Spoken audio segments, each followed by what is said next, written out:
Welcome to the Leadership Roundtable, a podcast with Dr. Conway Edwards, where our goal is to help you increase your leadership capacity. Let's get ready for today's episode. Well, hello and welcome to the Leadership Roundtable. Today, I have got the woman of all women.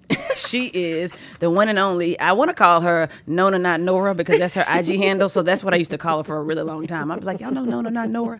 But her name is actually Nona Jones. And Nona is a powerhouse, not only in industry and in the marketplace, but as a wife, as the wife of a pastor, as a mother, as a ministry leader, as a preacher, as an author, like all the things. You know, women, we need to have like 17 titles. This is what we do. And so I'm so glad you're here. Thank you for being with us today. Oh, I'm glad to be here, my sister. Yes. And listen, I'm just in your shadow. Girl, please. If I'm a powerhouse, you are a power like factory. Listen, and I'm just one of the this houses is my spirit that come out of your twin. factory. Because like you're one of the only people. I think you're like the only person I know where we find ourselves a lot cross at intersections in ministry, high level jobs outside of ministry in the marketplace. Church leadership, like all the things. All the things. I'm just literally. like, I really am grateful for you because we have some really good conversations that I'm like, oh, only Nona gets it. So, Likewise. okay. So thank you for being with Yes. us. Okay, I'm going to jump in because Nona just delivered a message at our Climb conference. If you don't have it, go purchase the download link because it's going to bless your whole soul. She just delivered a message where we got to understand just some of the tools that leaders can use, tools that I think we think of more in the business place than we do in church. And so I want to just throw out a big, huge softball to you and let you tell me, you may not talk about what you just talked about. Sure. What are your 5 top tools? When you're like, I'm going in, I'm doing an assessment, here's what you need in your toolkit if you're going to be successful. Sure. So the title of my talk was Data-Informed Leadership. And the idea of data-informed leadership is that you use quantitative data, which is something that could be numerically counted, as well as qualitative data, which is people's experiences, in order to determine what are the decisions you need to make. And so one of the tools that I use from a quantitative standpoint is I use surveys. And this is very, very simple, just using surveys. And you can gather data from people, like their experiences, what they think about your products, your tools, your services.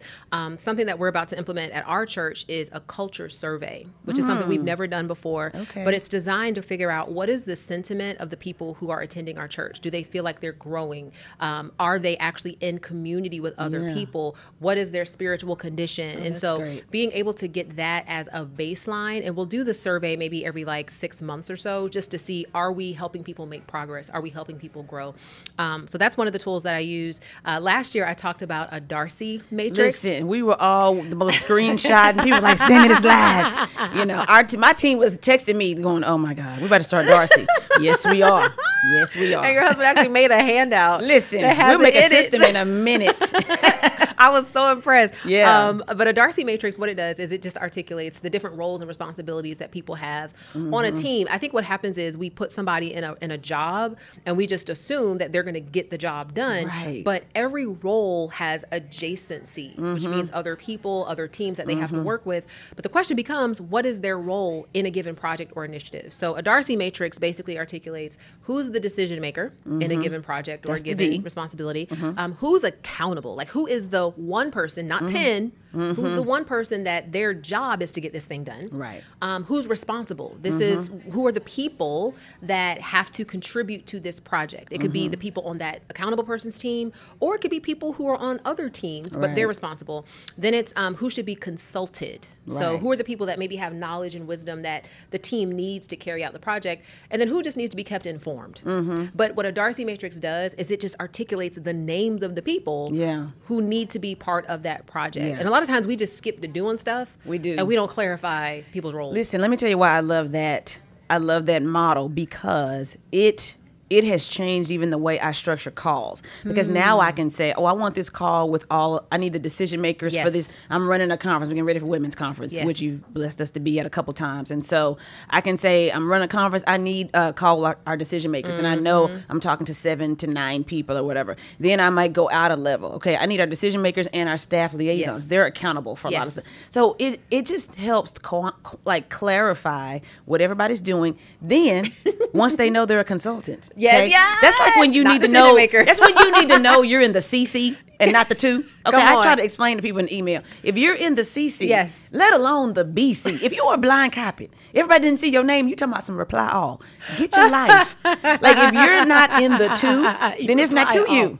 You like, seen it. how you got How did this? you get it? Oh, they blind copied. Who else is blind Who else copied? is blind Right. copied? Don't So reveal it yourself. is putting people in a lane that Yeah. says, oh, I'm a consultant. So I might not agree with what we're doing, but I'm not decision maker on this. Yes. Go with God. You like it, Yes. I love it. And Yeah. everybody needs to know their role, because then people try to start jumping lanes. And so that has been one of the best practical tools. So I Yes. love it. Okay, we got surveys and Darcy. Yeah. So another tool that's really important is, and it's not even a tool, it's more of like a mental model, is what I call a problem statement. So before yeah, you you talked about that. rush to do anything, you need to be really clear about what the problem is that you're trying to solve. And I think too oftentimes we kind of settle for the symptom, which is basically the indicator that there's a problem. So the example that I gave, this is like a fictitious but like realistic example, is a church that maybe they didn't make budget. Right. Okay. And so you might think, well, the solution to that problem is we're going to just teach on tithing. Yes, That's what we want to do. we need a tithing We need a series. tithing series, and we got to teach these people. But at the end of the day, when you actually look at the numbers, what you may realize is it's not that people aren't giving because they don't understand. They don't have the money. Like maybe Right. there's a certain season of the year Right. where they just have more expenses. Right. And so it allows you to think differently about the problem. Yeah. It's like maybe the problem isn't I have to teach on tithing. The problem is I have to figure out how to give people more financial capacity. So maybe what we do is if the expenses are related to, summer camp for their kids, maybe we get grants and we host a summer camp. Right. So we actually give these people more discretionary income. So a problem statement will help you figure out what is the current state and then what's the desired outcome that we're trying to shoot for. So again, Yeah. that's just a mental model that people can use. Man, I think people struggle with that. I don't want to limit it to church leaders.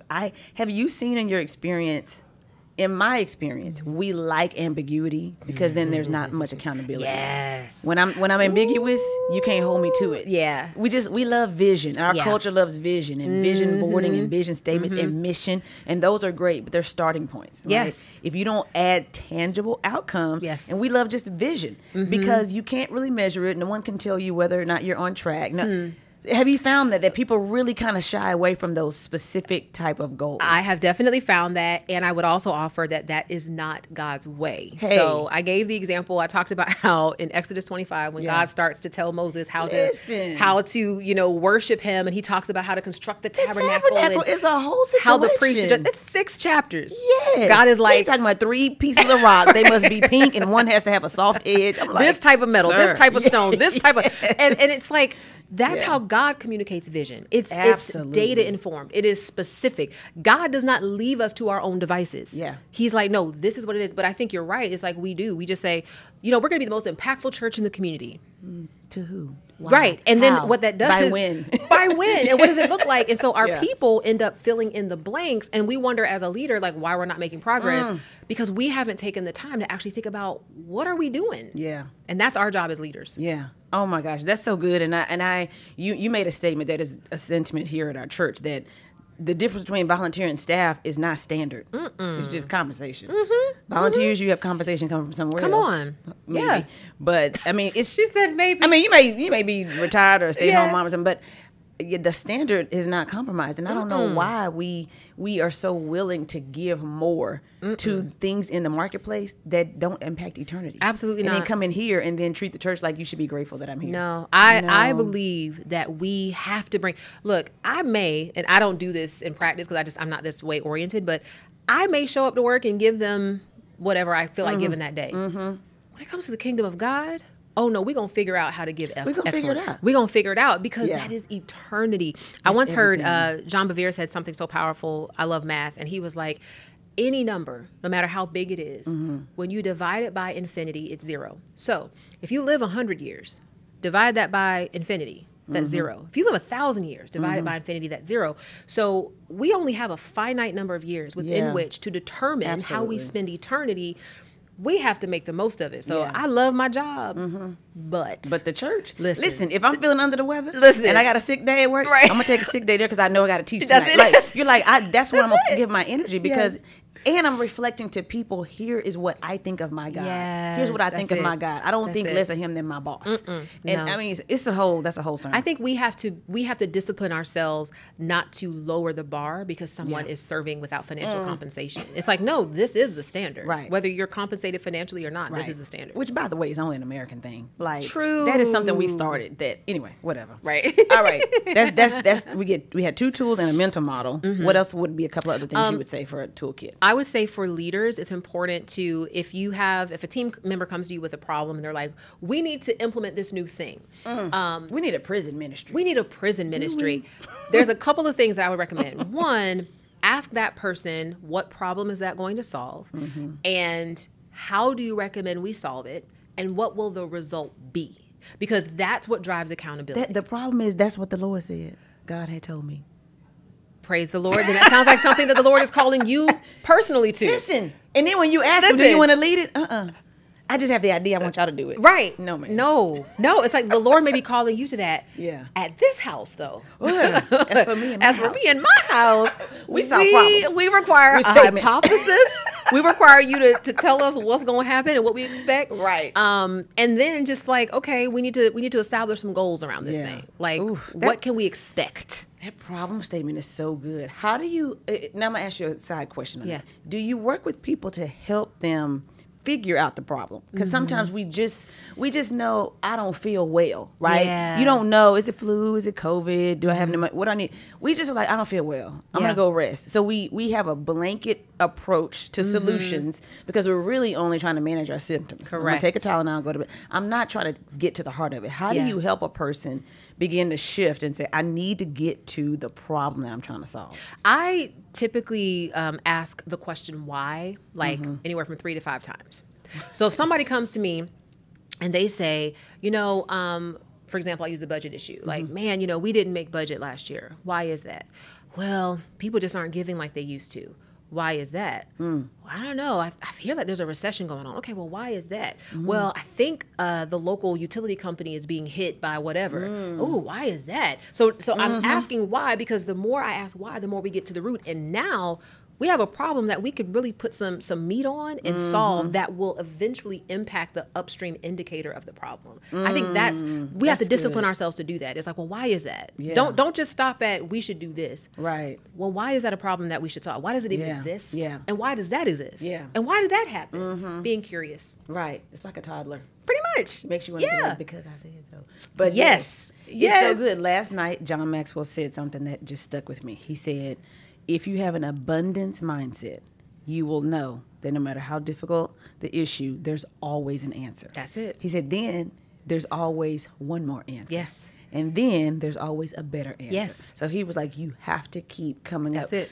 The first solution is not the final solution. No. And so it's the same concept of the why. Like, am I willing to keep drilling down? Because then the answer might not be prison ministry. I am reading. I might come up with a different solution. Listen, I'm a voracious reader. I love to read. And right now I'm reading this book called How to Think Like a Rocket Scientist. And the chapter I just finished, the guy, he used to work on like the Mars rover project. He's a NASA scientist. But he said exactly that. He said, never stop at the good answer. Ooh. Because the good answer may not be the best answer. Oh. And you really have to be willing to say, is there a better way? Go back to first principles, which is not is there a better way based on what we've done? Given the problem, is there a better way to solve it? Right. Those are 2 different approaches. Absolutely. Because it could be that, well, we've had this prison ministry for 25 years. Is there a better way to do what we've always done? Yeah. Or is there a different way to do prison ministry? Right. Or what are we trying to do? Yeah, what are we do we need trying to to be do? doing more in foster care or with CPS or in the court system before they get to prison? Yes. Like, what problem are we trying to solve? That Exactly. I'm telling you, but anyway, that's such a shift, but I think it calls us to this higher standard, not just more hours served, but more energy given to thinking. And more so impact. that's so good. I know y'all are writing this down or hitting pause and going, wait a minute, let me catch that again. Okay, anything else that if you're coming in, I know you come in and support a lot of churches and serve them with as a consultant. When you're coming in, what else is in your top checkbox, your list? I think every leader needs to have, and I talked about this in my talk, every leader needs to have a learning agenda.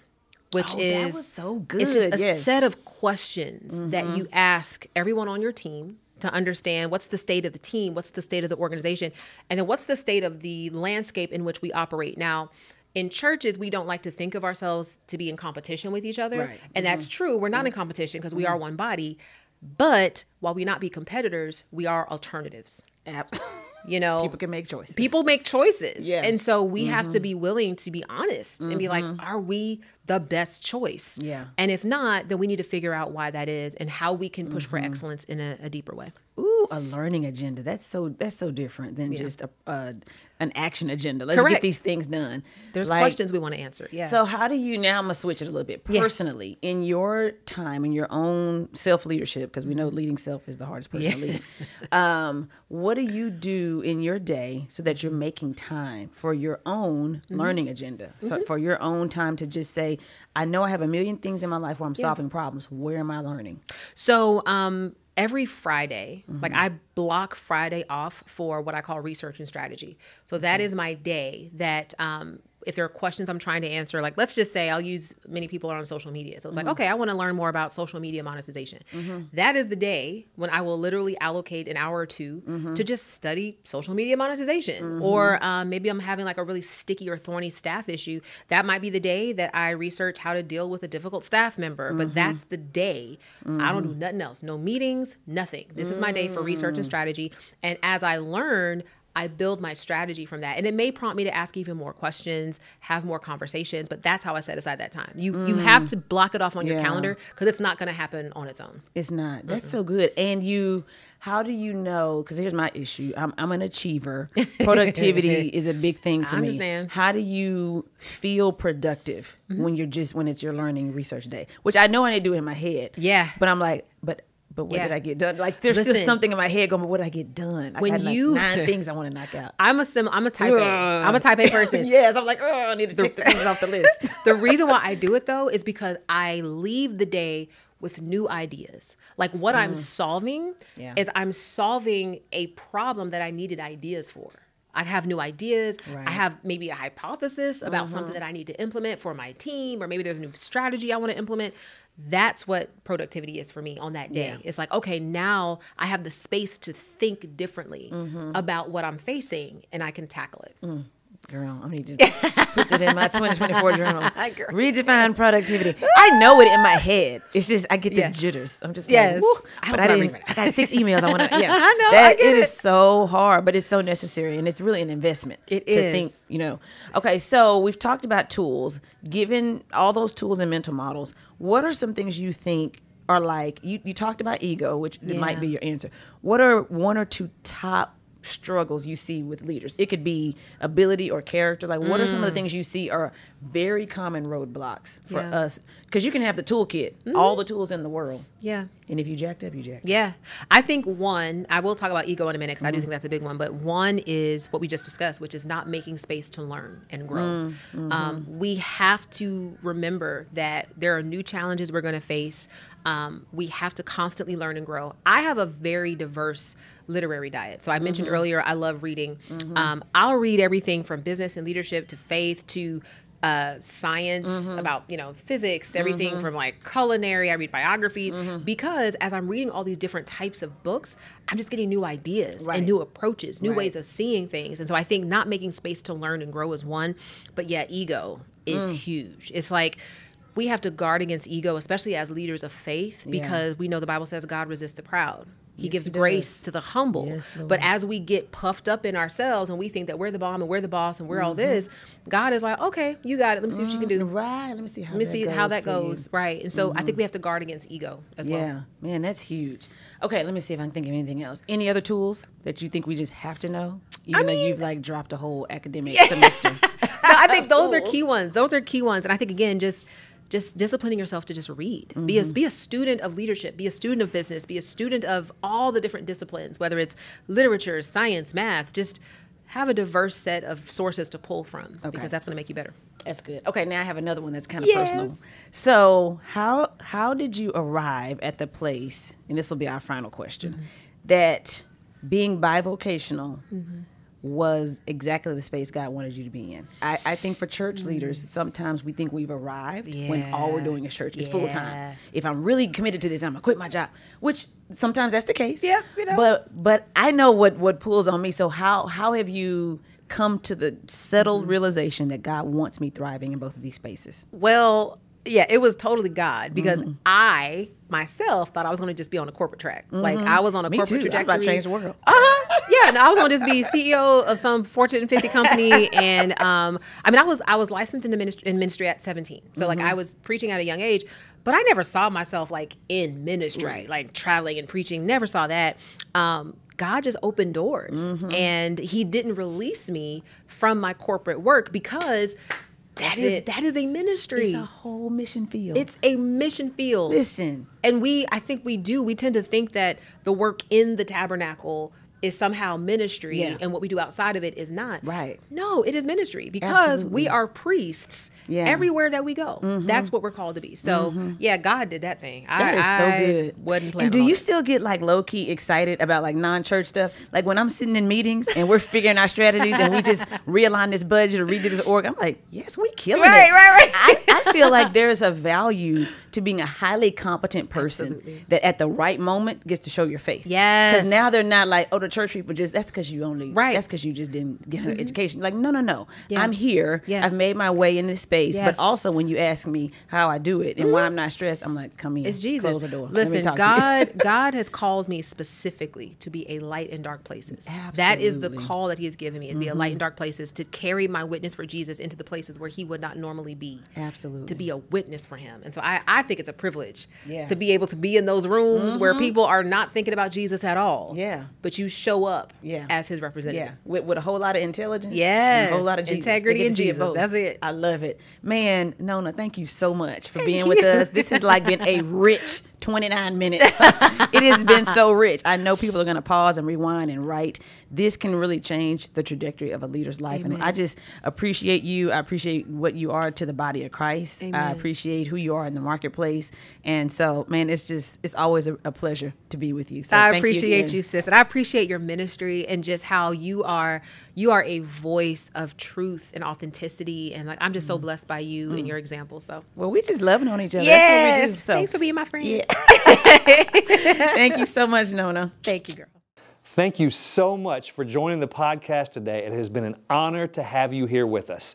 Now, just want to remind you that all of the resources we talked about today are available online at visit1cc.com/Leadership Roundtable. Now, if this has been helpful, leave us a review, go out there and hit subscribe, and more importantly, share this with your team so that everybody can grow. We can't wait to see you next time.